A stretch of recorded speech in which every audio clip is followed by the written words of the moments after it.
ஹே guys, Surya அகாடமிக்கு welcome. இந்த வீடியோவில் ஆக்சுவலாக நம்ம என்ன பார்க்க போகிறோம் அப்படின்னு வச்சுங்களேன். ஏற்கனவே ரெவல்யூஷனரி டெரரிசமோட secret societies, secret news papers அப்படிங்கிற ஒரு ஃபேஸ் 1 ஒரு வீடியோ பார்த்துட்டோம். அதோட கண்டினியூஷனாக ரெவல்யூஷனரி டெரரிசம், அதாவது 1900 to 1915 வரைக்கும் என்னென்ன வயலண்ட் ஆக்டிவிட்டிஸ் நடந்துச்சு அப்படிங்கிறத பற்றி இந்த வீடியோவில் நம்ம பார்க்க போகிறோம். சரிங்களா? த ஃபர்ஸ்ட் திங் ஹேப்பன்ட் அந்த டைமில் என்ன பெரிய ஈவெண்ட் அப்படின்னு பார்த்தீங்கன்னா, கில்லிங் ஆஃப் மிஸ்டர் ரேண்ட். சரிங்களா? இவர் வந்து ஒரு பிளேக் இன்கொயரி கமிஷனர். சரிங்களா? ரேண்ட் அப்படிங்கிற ஒரு பிளேக் இன்கொயரி கமிஷனர். அப்புறம் அவர் கூட இருந்த மிலிட்ரி எஸ்காட், ஐரஸ்ட், இவங்க 2 பேர்த்தையுமே கொன்றுவாங்க. யார் கொல்லுவாங்க அப்படின்னு பார்த்தீங்கன்னா, சப்பேக்கார் பிரதர்ஸ் அப்படின்னு சொல்லுவாங்க. யாருன்னா தாமோதர் ஹரி சப்பேக்கார், பாலகிருஷ்ண ஹரி சப்பேக்கர், வாசுதேவ ஹரி சப்பேக்கர். இவங்க தான் வந்து அந்த 2 பேர்த்தையுமே, அதாவது மிஸ்டர் ரேண்ட் அண்ட் ஐரஸ்ட், இவங்க 2 பேர்த்தையுமே கொள்ளுவாங்க. மிஸ்டர் ரேண்ட் அப்படிங்கிறவர் யார் அப்படின்னு பார்த்தீங்கன்னா, ஒரு பிளேக் இன்கொயரி கமிஷனர். அதாவது அந்த டைமில் 1896 டைமில் மும்பை, மகாராஷ்டிரா அந்த ஏரியாலாம் வந்து ஒரு பிளேக் அதிகமாக பரவிட்டு இருக்கும். சரிங்களா? பியூபானிக் பிளேக் அப்படின்னு சொல்லுவாங்க. அந்த பிளேக் வந்து பரவி இருக்கும். அதை இன்கொயரி பண்ணுவாங்க. இவர் ரேண்ட் அப்படிங்கிற ஒரு தலைமையில் ஒரு கமிஷன் போட்டு இன்கொயரி பண்ணுவாங்க. என்ன நடக்குது, எமர்ஜென்சி மெஷர் என்ன எடுக்கலாம் அப்படின்னு சொல்லி கவர்மெண்ட் வந்து இவர் தலைமையில் ஒரு கமிஷன் அமைப்பாங்க. இவர் போன போது என்ன ஆகும்னா, இவரோட கமிட்டி, அந்த கமிஷன், அப்புறம் இவங்களோட இன்கொயரி மெத்தேட் வந்து என்ன ஆகும் அப்படின்னா, கொஞ்சம் மக்கள் வெறுக்கத்தக்க அளவில் இருக்கும். என்ன பண்ணுவாங்க அப்படின்னா, அடித்து உடச்சி வீட்டுக்குள்ளார போதுறது, மக்களோட வீட்டுக்குள்ளார, பாதிக்கப்பட்ட மக்களோட வீட்டுக்குள்ளே போதுறது, அவங்க உடைமைகளை அடித்து உடைக்கிறது, அப்புறம் பாதிக்கப்பட்ட பெண்கள், ஆண்கள் இவங்கெல்லாம் நடுரோட்டுக்கு இழுத்துட்டு வந்து ஸ்ட்ரிப் சர்ச்சிங் சொல்லுவாங்க இல்லைங்களா, அவங்க ஆடைகள்லாம் அவிழ்த்து விட்டு சர்ச் பண்ணுறது, அது மாதிரி கொஞ்சம் மோசமாகவே போயிடும். இது வந்து நம்ம மக்களுக்கு பிடிக்காது. இது வந்து ஒரு கட்டத்தை தாண்டி போகும் பொழுது வேற வழி இல்லை அப்படின்னு சொல்லிட்டு ஒரு நாள் என்ன பண்ணிடுவாங்கன்னா, இந்த சப்பேக்கார் பிரதர்ஸ்லாம் சேர்ந்துட்டு ரேண்டையும் ஐரஸ்டையும் கொன்றுவாங்க. சரிங்களா? இது வந்து one of the important event happened during those period, அதாவது 1900 to 1915 வரைக்கும். சரிங்களா? Killing of mister Rand and Ayerst, Chapekar brothers மறக்கூடாது. சரிங்களா? நெக்ஸ்ட் ஈவெண்ட் அப்படின்னு பார்த்தீங்கன்னா, முசாஃபர்பூர் கில்லிங். அதாவது பீகாரில் நடந்திருக்கும் இந்த ஈவெண்ட், முசாஃபர்பூர் கில்லிங் அப்படின்னு. முசாஃபர்பூர் அப்படிங்கிறது என்னன்னா, பீகாரில் இருக்க ஒரு ஏரியா. சரிங்களா? இது வந்து என்னன்னா, ஜட்ஜ் கிங்ஸ்ஃபோர்ட் அப்படிங்கிற ஒரு ஆளை வந்து கொல்லணும் அப்படிங்கிற டாஸ்க். யாருக்குன்னா, குதிராம் போஸ், ப்ராஃபுல்லா சக்கி, இந்த 2 பேர்த்துக்குமே. சரிங்களா? இங்கே நான் பாருங்க, என் கருத்தரை ஃபாலோ பண்ணுங்க. குதிராம் போஸ், ப்ராஃபுல்லா சக்கி, இந்த 2 பேருக்குமே ஜட்ஜ் கிங்ஸ்ஃபோர்டை கொல்லணும் அப்படிங்கிறத டாஸ்க்கு. ஏன் அப்படின்னா, அவர் வந்து இளம் புரட்சியாளர்களுக்கெல்லாம் வந்து கடுமையான தண்டனைகள் கொடுக்கக்கூடிய ஆள், கொடுத்த ஆள். சரிங்களா? அவரோட ஜட்ஜ்மெண்ட்லாம் பார்த்தீங்கன்னா, ப்ரீவியஸில் வந்து கல்கட்டாவில் மேஜிஸ்ட்ரேட்டாக இருந்திருப்பாரு. அப்புறம் வந்து இங்கே வந்திருப்பாரு. சரிங்களா? முசாஃபர்பூரில் இருப்பார். அப்புறம் கல்கட்டாவில் இருக்கும்போது பயங்கரமாக அவரோட தீர்ப்புகள்லாம் வந்து இந்தியன்ஸுக்கு ரொம்ப பயாஸ்டாக இருக்கும். அப்புறம் இந்தியன்ஸ் வந்தால் அவங்கள வந்து கடுமையான தண்டனைகளை கொடுக்குறது, முக்கியமாக இளம் புரட்சியாளர்களுக்கு கடுமையான தண்டனைகளை கொடுக்குறது, இது மாதிரிலாம் இருந்துச்சு. சரிங்களா? என்ன ஆகும் அப்படின்னா, இவங்க இந்த ப்ராஃபுல்லா சக்கியும் குதிராம் போஸ், அதாவது இந்த ஃபோட்டோவில் இருக்கவர் குதிராம் போஸ், ஆக்சுவலாக இவங்க 2 பேரும் என்ன பண்ணுவாங்கன்னா, அங்கே போயிட்டு முசாஃபர்பூர் போவாங்க. அங்கே போயிட்டு வெயிட் பண்ணி 5-6 நாள் கிட்டத்தட்ட ஃபாலோ பண்ணுவாங்க. அவர் கோர்ட் ப்ரொசீடிங்ஸ் என்ன, எவ்வளோ டைம் கோர்ட்டில் ஸ்பெண்ட் பண்ணுறாரு, யூரோப்பியன் கிளப்புக்கு எப்போ போகிறாரு, எப்போ வீட்டுக்கு போகிறாரு, இதெல்லாம் ஸ்பெண்ட் பண்ணிவிட்டு, இதெல்லாம் செக் பண்ணி நோட் பண்ணிவிட்டு, சரி கோர்ட்டில் வேணாம், கோர்ட்டில் வச்சு அப்பாவி மக்களும் பாதிக்கப்படுவாங்க அப்படின்னு சொல்லிட்டு யூரோப்பியன் கிளப்புகளில் வச்சு கொண்டுடலாம் அப்படின்னு அவங்க பிளான் இருக்கும். அப்புறம் யூரோப்பியன் கிளப்புகளில் ஒரு நாள் வெயிட் பண்ணிட்டு இருப்பாங்க. சாயங்காலம் நேரம் ஆயிரும், இருட்டு கட்ட ஆரம்பிச்சிடும். டக்குன்னு என்ன பண்ணுவாங்கன்னா, அவரோட அந்த வண்டி வரும், அந்த கிங்ஸ்ஃபோர்டோட வண்டி வரும். வண்டி வந்தோடனே டக்குன்னு துப்பாக்கியில் சுடுறதும் குண்டு தூக்கி போடுறதும் போட்டுட்டு 2 பேரும் படப்படப்படன்னு கிளம்பி ஓடிடுவாங்கன்னு வச்சுங்களேன்.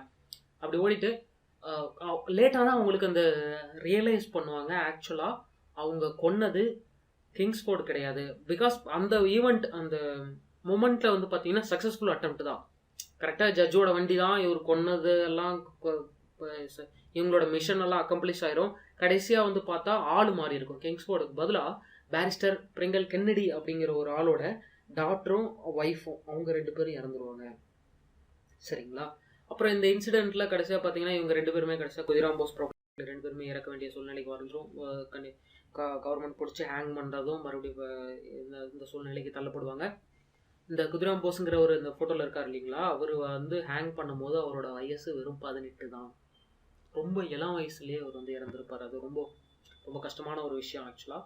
அவர் வந்து அப்போது இறந்துருவார். முசாஃபர்பூர் கில்லிங் ஒரு இம்பார்ட்டண்டான ஈவெண்ட்டு, அடிக்கடி கேட்கலாம். ஏன்னா இன்ஸ்டெட் ஆஃப் கிங்ஸ் போலவங்க வந்து வேறு ஆளை கொண்டுருவாங்க இல்லைங்களா, அதனால் அதுவும் ஒரு வைலண்ட் ஆக்டிவிட்டீஸில் ஒரு இம்பார்ட்டண்டான ஈவெண்ட். நெக்ஸ்ட் கேஸ் வந்து பார்த்தீங்கன்னா டெல்லி லாகூர் கான்ஸ்பைரசி கேஸுங்க. ஆக்சுவலாக டெல்லி கான்ஸ்பைரசி கேஸு, டெல்லி லாகூர் கான்ஸ்பைரசி கேஸு ரெண்டுமே ஒரே மேட்டர் தான் குறிக்குது. 1911 இந்தியாவோட தலைநகரத்தை, அதாவது இந்தியாவோட கேபிட்டலை வந்து கால்கட்டாலேருந்து டெல்லிக்கு வந்து மாற்றிடுவாங்க. சரிங்களா, அப்போ கேபிட்டல் டெல்லியிலேருந்து டெல்லிக்கு வந்ததுனால நிறைய டிரான்ஸ்ஃபர்மேஷன்லாம் நடந்துட்டு இருக்கும். அங்கேருந்து அந்த மூவ்மெண்ட்லாம், அங்கேருந்து பொருள்லாம் கொண்டு வரது, செட்டப் பண்ணுறது, புதுசு கேபிட்டல் அப்படிலாம். ஒரு நாள் வந்து என்ன பண்ணுவாங்கன்னா, வைஸ்ராயும் வந்து டெல்லிக்குள்ளே என்ட்ரு ஆவார். யானையில் ஒருவர், அவரோட ஒய்ஃப் எல்லாம் ஒரு ஒரு சில பேர் அக்கம்பெனியோட வந்துகிட்டு இருப்பார். அப்போ வந்து ஒரு ரெவல்யூஷனரி குரூப், பஞ்சாப் சேர்ந்த ஒரு ரெவல்யூஷனரி குரூப் டீம் என்ன பண்ணும் அப்படின்னா குண்டு போட்டு கொல்ல பார்க்கும். அந்த டீமோட ஹெட் யாருன்னு பார்த்தீங்கன்னா ராஜ்பிஹாரி போஸ் தான் ஹெட். அவரோட ஒரு டீம் வந்து குண்டு போட்டு கொல்ல பார்ப்பாங்க. காயங்களோட வைஸ்ராய் வந்து தப்பிச்சிருவாரு. இதுதான் வந்து ஃபேமஸ் டெல்லி லாகூர் கான்ஸ்பைரசி கேஸ் அப்படிமோ. ராஜ்பிஹாரி போஸ் வந்து அதுக்கப்புறம் ஒரு 3 வருஷம் பிரிட்டிஷ்காரங்கள்ட்ட மாட்டாமே எஸ்கேப் ஆகிட்டே இருந்துட்டு அப்புறம் ஜப்பான் போயிடுவார். அங்கேருந்து அவர் அங்கே எஸ்கேப் ஆயிடுவார். சரிங்களா, இதுதான் ஃபேமஸ் டெல்லி லாகூர் கான்ஸ்பைரசி கேஸ் 1912 நடந்தது. நெக்ஸ்ட் ஒன் ஆஃப் த இம்பார்ட்டண்டான ஈவெண்ட் அப்படின்னு பார்த்தீங்கன்னா கண்டிப்பாக வாஞ்சிநாதன். அதாவது நான் லாஸ்ட் வீடியோலேயே சொல்லியிருப்பேன், நீங்கள் வாஞ்சி தெரிலனா நீங்கள் ஒழுங்காக ப்ரிப்பேர் பண்ணல, வாஞ்சி ஏற தெரிலனா ஒழுங்காக ப்ரிப்பேர் பண்ணல அப்படின்னு அர்த்தம் அப்படின்னு நான் சொல்லியிருந்தேன். என்ன காரணம் அப்படின்னு பார்த்தீங்கன்னு வச்சுங்களேன், நம்ம தமிழ்நாடு நமக்கான ஒரு பெருமை அப்படின்னு இருக்கும் இல்லைங்களா. ஏன்னா பகத்சிங் அப்படின்னே சொல்லி பழக்கப்பட்டவங்களுக்கு வாஞ்சிநாதன் அப்படிங்கிற ஒரு தெரிஞ்சு வச்சுக்கிறது ரொம்ப தப்பு இல்லையா. என்ன நல்ல விஷயம் தானே. நம்மகிட்டையும் வீரமான ஆளுங்கள்லாம் இருந்திருக்காங்க அப்போ அப்படின்னு காமிக்கணுமா இல்லையா.